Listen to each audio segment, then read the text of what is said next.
আমাদের গ্রামের নাম মাধবপুর।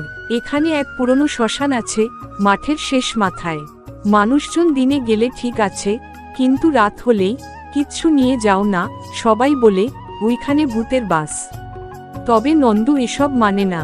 সে বলে, ভূত টুতো কিচ্ছু নাই, সব গাঁজাখুরি গল্প। নন্দু ছিল গ্রামের সবথেকে কচকচে ছেলেটা। গরুর দেখাশোনা করে, ক্ষেতের কাজ করে, আবার মেলায় নাটকও করে। একদিন সন্ধ্যাবেলা সে বাজার থেকে ফিরছিল। পথে ওর বন্ধু রবি বলে, আজ শ্মশানের পাশের শর্টকাট ধরবি? নন্দু তো হেসেই বলে, ভূতের ভয় পাস তুই, আমি এখনই যাই ওই পথে। রবি ভয় পেয়ে বাড়ির দিকে দৌড়, আর নন্দু হাঁক ডাক করে রওনা দিল শ্মশানের দিকে। রাত তখন প্রায় 9টা। বাতাস বইছে ঠান্ডা ঠান্ডা, তালগাছগুলা দুলছে, আর একটানা শেয়ালের ডাক।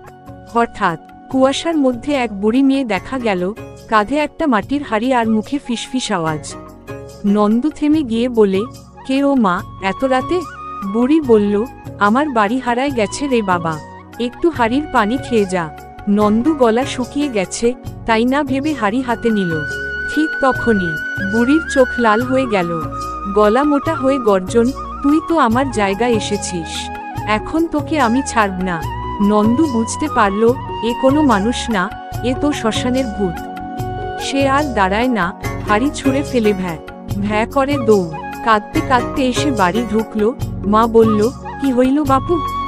নন্দু বলল, ভূত মা, একেবারে চোখের সামনে।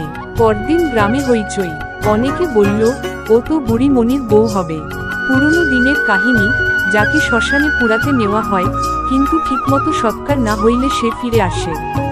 গ্রামের পুরোহিত বললেন, এইসব জায়গায় রাত বিরেতে যাওয়া ঠিক না, ভূত না হোক, শেয়াল তো থাকেই।